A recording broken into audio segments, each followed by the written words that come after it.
जोड़ लेंगे दोनों हाथ, झुका लेंगे माथ, ओंकार ध्वनि के शब्द में कनिष्ठ परमात्मा का स्मरण।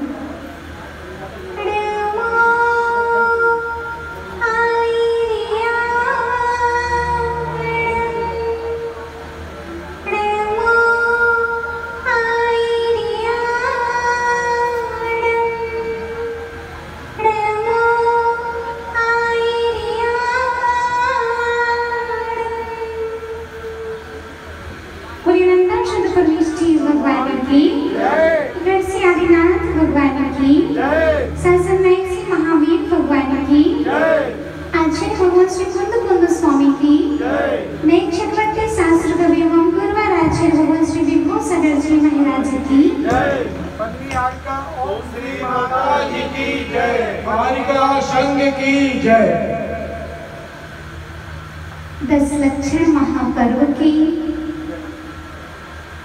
बेला में पूज्य गुरुवर की अनुकंपा से इस तप के मार्ग पर हम सभी ने बढ़ने का प्रयास किया। तप तपा जाता है, बिना तपे मिट्टी का घड़ा पानी भरने के योग्य नहीं होता। मिट्टी जब तक अपने अंदर में कंकड़ को छुपाए रखेगी क्रोध रूपी, तब तक वह सरल नहीं बनेगी। दृढ़ता का भाव उसमें नहीं आएगा। जब तक मिट्टी छल कपट करेगी, तब तक मिट्टी घड़ा नहीं बन सकती। मिट्टी को सरल भी होना पड़ता है, मृदु भी होना पड़ता है, क्रोध रूपी कंकड़ों को हटाना भी पड़ता है, लोभ संज्ञा का परित्याग करना पड़ता है, अपने पास में कुछ बचा के नहीं रखना पड़ता है, फिर तप करती है, संयम धारण करती है, संयमित हो जाती है, आकार रूप में संयमित हो जाती है, चाक पर लौंडा बना करके कुंकाल रखता है, अब संयमित कर लेती है अपने आप को। अब अगर मिट्टी तपने से डरे तो मिट्टी घड़ा तो बन जाएगी, लेकिन पानी उसमें नहीं भर पाएंगे। जब तक कच्ची मिट्टी का घड़ा रहेगा और उसमें हम कितना भी पानी भरना चाहिए ऊपर से भरेंगे और वह पानी मिट्टी को ही गला देगा। इसीलिए मिट्टी को तपाया जाता है, घड़े को तपाया जाता है, तब जाकर के एक जल धारण की शक्ति उसके जीवन में आती है। मिट्टी कुचली गई, मिट्टी दबाई गई, मिट्टी रौंदी गई, मिट्टी को फुलाया गया, मृदु किया गया, सरल किया गया। ये उसके लिए ही किया गया था कि तुम्हारे अंदर में एक दिन जल भरने की सामर्थ्य उत्पन्न हो जाए। मिट्टी तपती है, तब कहीं जाकर किसी के सिर पर बैठा करती है। इसलिए पूज्य आचार्य भगवान कहते हैं, हमारी माताएं जब रोटी बनाती हैं, अगर उसको तपाएंगे नहीं तो कोई रोटी खाएगा नहीं। बोलो, बिना तपी रोटी खाना है क्या? हाँ, बिना तपी रोटी खाओगे क्या? बिना तपी रोटी हम नहीं खा सकते हैं। देखने में अच्छी दिख सकती है, लेकिन हम उसको खा नहीं सकते हैं। ऐसे ही अगर हमारे लिए फल चाहिए है तो फल को भी पकना पड़ता है, तब कहीं जाकर के उस हम मिठास का आनंद ले सकते हैं। माँ अपने बच्चों को कोख में रखती है, 9 माह का तप करती है, तभी कभी संतान का सुख भोग पाते हैं। इसलिए प्रिय आत्मन तप तो अनिवार्य है। तप बिना मेरा जीवन शून्य है। सूर्य तपता है, माटी भी तपती है। इसलिए हमारे लिए भी जीवन में तपस्या अनिवार्य रूप से करना चाहिए। जिन्होंने तप किया है वह ऊपर उठे हैं, जिन्होंने कुतप किया है वह नीचे गिरे हैं। इसलिए भैया तप तो करना, क्योंकि अंतरंग तप भी करना बहिरंग तप के साथ में। अकेले शरीर को सुखाना तप नहीं है, कसायों को सुखाना भी एक सबसे बड़ा तप है। बहिरंग में उपवास किया जाता है और अंतरंग में कसायों का समन किया जाता है। ये हमारा जैन धर्म कहता है। अन्य धर्म में तो अन्य जगह ये नहीं कहा जाता कि आप अकेले कसायों का समन करो। गुस्से को शांत करने का मंत्र हमारे लिए जैन धर्म देता है, जैन सिद्धांत देता है। क्योंकि एक बार आचार्य भगवान श्री विद्यासागर जी महाराज के पास में एक ब्रह्मचारी भैया पहुंचे और उन्होंने कहा, आचार्य भगवान मुझे दीक्षा लेना है, मुझे दीक्षा दीजिए। तो आचार्य भगवान ने कहा, अभी पतली करके आओ। क्या बोला? देखो भैया, क्या करके आओ? अभी पतली करके आओ। तो भैया 8 उपवास कर लिए, फिर पहुंचे कि दीक्षा दे दो। तो अगली बार उन्होंने कहा अभी और पतली करके आओ। 10 उपवास कर लिए, फिर पहुंचे दीक्षा के निवेदन के लिए। 16 उपवास कर लिए, फिर भी आचार्य भगवान ने कहा अभी पतली करके आओ। फिर 32 उपवास कर लिए। अब तो बिल्कुल शरीर बिल्कुल सूख गया। आचार्य भगवान कहने ही वाले थे कि अभी पतली करके आओ, पूरा शब्द ही नहीं निकला कि उन्होंने कहा आप कितनी पतली करके आए हो, इतने तो पतले हो गए, कब दीक्षा दोगे आप हमारे लिए? तो आचार्य भगवान ने कहा कि मैंने इन्हीं कसायों को पतली करने का कहा था, शरीर को पतला होने के लिए। उपवास के साथ साथ हमारी क्षमता बढ़ना चाहिए, हमारी क्षमता बढ़ना चाहिए। शरीर का वजन घटता जाए और आत्मा की शक्ति बढ़ती जाए, इसका नाम है तपस्या। क्या नाम है? तपस्या। आप कह रहे थे आहार कर लो पहले, आरती जी कह रहे थे आहार कर लो पहले, बिना दिए लिया जाता नहीं। क्या? बिना दिए लिया जाता नहीं। देने का जो आनंद होता है वो लेने का आनंद नहीं होता है। लिया तो बहुत है, लिया तो बहुत है, दिया बहुत कम है। इसलिए देने का अवसर आया है तो अपनी क्षमता को कभी कम नहीं करना। कुछ गुरुवर कहते हैं भोजन में उपवास हो जाए लेकिन समता का उपवास नहीं होना चाहिए।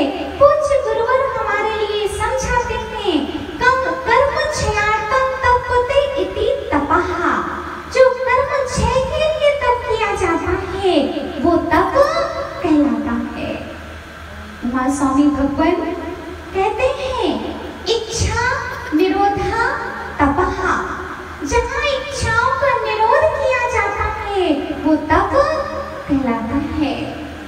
इसलिए प्रिय आत्मन, चाहे हम संसार की कामना करें, सांसारिक सुख की कामना करें, तो भी तप अनिवार्य है। बिना तप के सांसारिक सुख भी प्राप्त नहीं होता है और बिना तप के मोक्ष सुख भी नहीं मिलता है। प्रिय आत्मन, तपना अनिवार्य है। जो तपता है वही पकता है, जो तपा नहीं वो पका नहीं। भैया जो तपा नहीं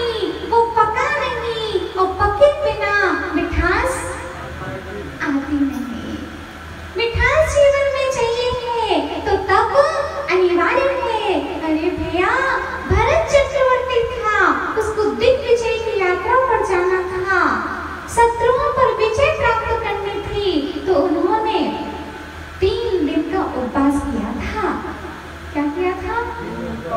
चक्रवर्ती ने भी 3 दिन का उपवास किया था और नमोकार मंत्र की महा आराधना की थी, तब कहीं जाकर के विजय प्राप्त होती है। लंकापति लंकेश ने भी तब किया था, तब कहीं जाकर के विद्याएं सिद्ध होती हैं। इसीलिए प्रिय आत्मन, चाहे मुझे विद्या सिद्ध करनी हो, चाहे मुझे शुद्ध देवता को सिद्ध करना हो, तो उसके लिए तब अनिवार्य है। अभी पंचम काल में हम आपसे नहीं कहेंगे कि पहाड़ पर जाकर के सामयिक करो, लेकिन हम आपसे कहेंगे कि आज के दिन आपको एक नियम लेना चाहिए है कि हम 24 घंटे में कम से कम जिनवाणी की 24 लाइन तो पढ़ सकते हैं। भैया, जिनवाणी की 24 लाइन पढ़ोगे कि 2 लाइन पढ़ोगे? 24 लाइन पढ़ेंगे। कम से कम 24 लाइन तो हमारे लिए पढ़नी ही चाहिए है 24 घंटे में। अगर उसमें से 24 लाइन भी नहीं पढ़ पाए तो कम से कम 4 लाइन पढ़ लो, कम से कम 2 लाइन पढ़ लो, और 2 लाइन पर अमल कर लिया तो हमारा जीवन कमल की तरह हो जाएगा। जो जिनवाणी पर अमल करता है उसका जीवन कमल की तरह हो जाता है। इसीलिए प्रिय आगमन, तपस्या सिखाओ। जितने भी व्यक्ति निर्धन से अमीर बनते हैं वो एक तपस्या करके बनते हैं। बोलो, एक तपस्या करनी पड़ती है। कभी लोग कंघी बेचा करते थे, कभी लोग साइकिल पर वस्त्र की पोटली बनाकर के इस गांव से उस गांव में जाया करते थे, तभी आज इतने बड़े बड़े मॉल खुले हुए हैं। तपस्या की थी। ऐसे ही एक बेटा था और पिताजी थे। जितने भी हीरो बनते हैं ना, वो जीरो से प्रारंभ होते हैं। हीरो से कोई हीरो नहीं बनता, जीरो से जो प्रारंभ करता है वही हीरो बना करता है। निर्धन ही अमीर बनता है, लेकिन बिना तपस्या के नहीं। उसके लिए तपस्या करनी पड़ती है, निरंतर प्रभु की आराधना करनी पड़ती है, मेहनत करनी पड़ती है। बंजी करने वाला भी एक दिन थोक व्यापारी बन जाता है। एक पिताजी पहुंचे साधु महात्मा के पास में। एक पिताजी पहुंचे साधु महात्मा के पास में कि हे गुरुवर, मैंने जितना कमा लिया, मैंने जितना पैसा कमाया, मेरा बेटा उतना नहीं कमा पा रहा। तो साधु महात्मा ने उत्तर दिया, क्या जो मेहनत तुमने की थी क्या तुम्हारा बेटा कर रहा है? बोलो भैया, क्या वह तुम्हारा बेटा कर रहा है? तुमने तो अभाव में भी अपने भावों का समर्पण किया था, तब किया था, दिन दिन भर भोजन नहीं किया था, प्रभु की भक्ति की थी, गुरुओं की वैयावृत्ति की थी, तब कहीं जाकर के तुम आज बड़े व्यापारी बने हो और तुम्हारा बेटा ये काम नहीं कर रहा है, इसलिए वह ऊंचाइयों को नहीं पा रहा है। अगर तुम्हें अपने बेटे को ऊंचाई पर पहुंचाना है तो जो तपस्या तुमने की थी वही तपस्या तुम्हारे बेटे को करनी पड़ेगी, तो तुम्हारा बेटा भी तुम्हारे जैसा व्यापारी बन सकता है। क्योंकि पूज्य आचार्य बाबा कहते हैं कि विद्यार्थी को तो सुखा, विद्यार्थी को तो सुखा, विद्यार्थी अगर है तो उसको सुख कहाँ है? विद्यार्थी है तो उसको सुख कहाँ है? विद्या के अर्जन के बाद में उसको सुख मिलेगा, लेकिन विद्या के काल में जो सुख चाहता है उसको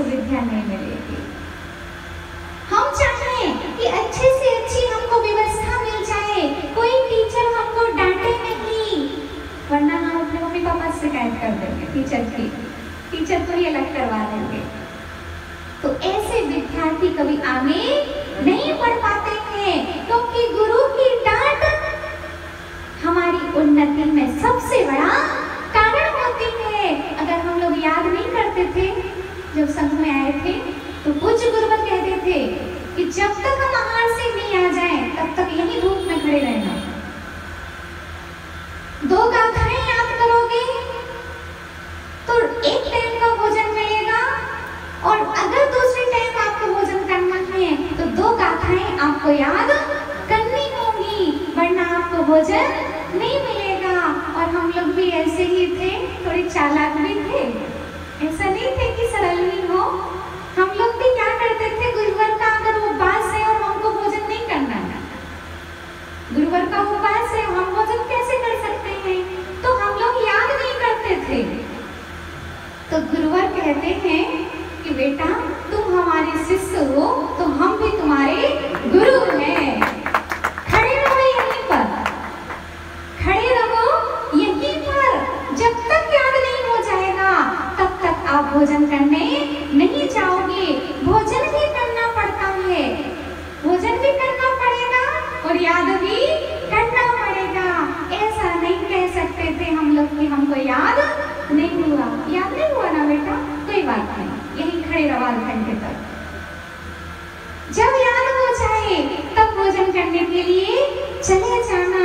पूज्य गुरुवर की डांट ने ही हम लोगों को उन्नति के मार्ग पर बढ़ाया है।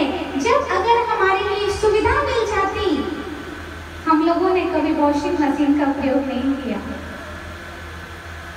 बाल्टी भर पानी चाहिए है तो कुएं से भर करके लाएंगे नहाने के लिए, स्नान करने के लिए, और उसी में आपको कपड़े भी धुलना है, पानी छान करके लाना है, और पानी छान करके वस्त्र, देखो पुरानी बात नहीं कर रहे, तो बीरबल के जमाने की नहीं कर रहे, अभी की कर रहे है ना। तो पानी को लेकर के छत पर जाना है, छत पर से फिर कपड़े धोना है। गुरुवर ने ऐसा सिखाया है, तब करना गुरुवर ने सिखाया है। जीवों की हिंसा ना हो, ऐसा कुछ गुरुवर ने हमको सिखाया है। इसीलिए परम उपकारी गुरुवर हमारे हैं। प्रियतम हमारे लिए चाहिए है कि हम अपने बच्चों को ऐसा सिखाएं कि उनको सुखार्थी नहीं विद्यार्थी बनाएं। दो प्रकार के छात्र होते हैं, एक सुखार्थी, दूसरे विद्यार्थी। जो सुखार्थी होगा वो विद्या का अर्जन नहीं कर पाएगा, क्योंकि उसको अच्छी फैसिलिटी चाहिए, अच्छा सोने का कमरा होना चाहिए, अच्छा भोजन होना चाहिए। पूज्य गुरुवर से पूछो कि पूज्य गुरुवर मोराजी सागर में पढ़ते थे, दाल में दाल को ढूंढना पड़ता था। समझ गए? अब तो प्रतिभा स्थली जैसी इतनी अच्छी अच्छी व्यवस्थाएं हमारे बीच में आ गई हैं कि जितना दूध पीना है उतना दूध पियो। वहां तो पानी मिल जाए तो बड़ा काफी होता था। दाल में दाल को ढूंढना पड़ता था, लौकी की सब्जी में लौकी को ढूंढना पड़ता था। बरी जानते हो ना, बरी वो बनती थी, तो उसमें अगर 2 बरी मुश्किल से आ गई तो वो लास्ट के लिए बचा करके रख लेते थे कि अभी पानी के साथ खा ले रहे हैं और फिर बाद में बरी खा लेंगे। ऐसे दिन देखेंगे तब कहीं जाकर के शास्त्री बने थे पूज्य गुरुवर। जो विद्या संघ में आकर के पढ़ी जाती है वो विद्या पूज्य गुरुवर ने अपनी मोराजी विद्यालय में ही पढ़ ली थी। इसलिए सुखार्थी नहीं विद्यार्थी बनना। बच्चों से कहना बेटा सुखार्थी नहीं विद्यार्थी बनो। अभी हमारी प्रतिभाशाली की दीदी भले ही डांटे, लेकिन उनकी डांट में भी उन्नति छुपी हुई है। इसीलिए डांट से कभी छुपना नहीं। जो हमको डांट सकता है वो हमें कुछ दे सकता है, जो अकेला स्नेह कर रहा है वो हमारा पतन नहीं कराएगा। क्या कर रहा है? इसीलिए पूज्य गुरुवर कहते हैं समाज आपको मिठाई दे सकती है, लेकिन गुरुवर आपको पिटाई सकते हैं। पिटाई माने डांट। स्नेह मिल रहा हो कहीं पर और गुरु की डांट मिल रही हो तो सच्चा शिष्य स्नेह से काम नहीं करेगा, समाज की पूजा से काम नहीं करेगा, गुरु की डांट को स्वीकार करेगा। इसलिए प्रिय आत्मन, चाहे व्यापार हो, थोड़ा तो दुख जीवन में आना चाहिए है। बिना दुख के सुख का स्वाद नहीं आता है। इसीलिए अपने बच्चों को विद्यार्थी बनाओ, सुखार्थी मत बनाओ कि लाइट भी चले जाए, पंखा भी ना मिले, कूलर भी ना मिले, तब भी आप लैंप जला करके अध्ययन कर लो, तब बाद में जाकर के आपको सुख का अनुभव होगा। इसलिए प्रिय आत्मन, तपस्या जरूरी है। आप अपने बच्चों को समस्या कहते हो, आते हैं गुरुवर के पास में बहुत सारे माता पिता और बोलते हैं कि गुरुवर ये मेरी समस्या है। क्या बोलते हैं बच्चों के लिए? ये मेरी समस्या है। कुछ गुरुवर हम लोगों के पास इशारा करते हैं, ये मेरी तपस्या है। क्या बोलते हैं? आप क्या बोलते हो? छोटे भैया क्या बोलते हो? हर्ष भैया के पापा क्या बोलते हो? ये मेरी समस्या है। यही तो पिता में और परम पिता में अंतर होता है। वो कहते हैं ये मेरी समस्या नहीं, ये मेरी तपस्या है। इसलिए प्रिय आत्मन, तब करते रहो, बहिरंग तब भी करो और अंतरंग तब भी करो। उपास के साथ हमारी समता बढ़े, विशुद्धि बढ़े, क्रोध की कमी हो, क्षमा की वृद्धि हो, मान की हानि हो, माधव की वृद्धि हो, सरलता की वृद्धि हो, कुटिलता की हानि हो, लोभ की हानि हो, अलोभ की वृद्धि हो। ऐसा हमारा धर्म सिखा रहा है कि आप असत्य का सहारा नहीं, आप सत्य का सहारा लो। आप असंयम में नहीं जियो, आप संयम में जियो। आप कुतब नहीं, आप तब करो, तब से हमारी वृद्धि होगी, तब से हम परमात्मा के मार्ग पर बढ़ सकते हैं। इसी मंगल भावना के साथ में हमारे लिए कहा गया था कि आपको थोड़ा ही दान देना है, इसलिए हम आज थोड़ा दान देते हैं, कल हम आपको पूरा दान देंगे। बोलो परम पूज्य आचार्य वंश श्री विभो सागर जी महाराज की